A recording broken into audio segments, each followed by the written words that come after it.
Hello, ಎಲ್ಲರಿಗೂ ನಮಸ್ಕಾರ. ನಮ್ಮ ಮನೇಲಿ ಮದ್ಬಾನ ಪಾಯಸ ಮಾಡ್ತಾಯಿದ್ದಾರೆ. ಮದ್ಬಾನ ಪಾಯಸ ಅಂದರೆ ಆಟಿ ಪಾಯಸ ಅಂತ ಹೇಳ್ತಾರಲ್ಲ, ಆ ಪಾಯಸ.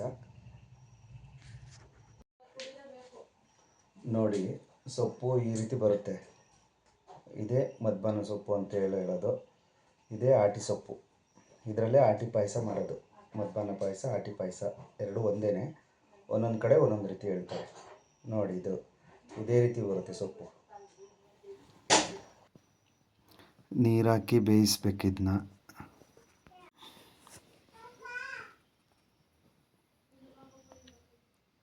ಚಂದ ಬೇಯಿಸಿ ಆದಮೇಲೆ ಇದರಲ್ಲಿ ಸೊಪ್ಪನ್ನ ಬೇರೆ ಮಾಡಿ ಅದರ ರಸನ ಹಿಂಡ್ಕೋಬೇಕು.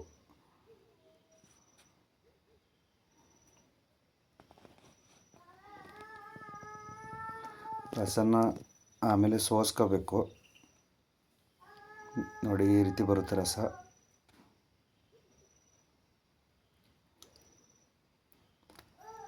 ಆಮೇಲೆ ರವೆನ ಹುರ್ಕೋಬೇಕು, ತುಪ್ಪ ಹಾಕಬೇಕು,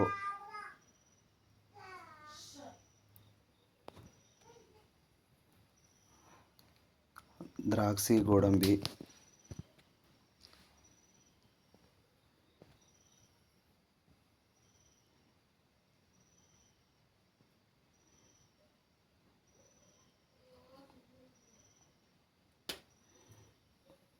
ಆಮೇಲೆ ರಸ ಇರುತ್ತಲ್ಲ ಅದನ್ನ ಹುಯ್ಬೇಕು. ಸಕ್ಕರೆ ಹಾಕಿ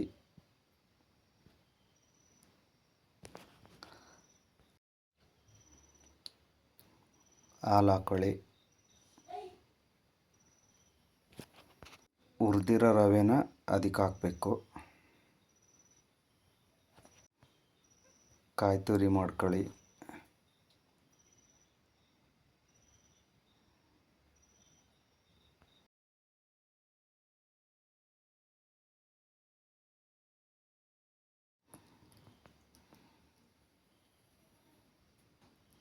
ಈ ರೀತಿ ಬರುತ್ತೆ ಕಾಯಿ ತುರಿ.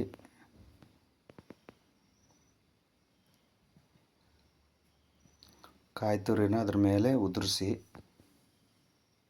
ಮಿಕ್ಸ್ ಮಾಡಿ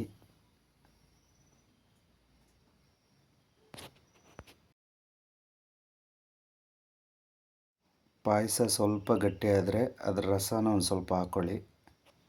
ನೋಡಿ, ಇವಾಗ ಪಾಯಸ ರೆಡಿ.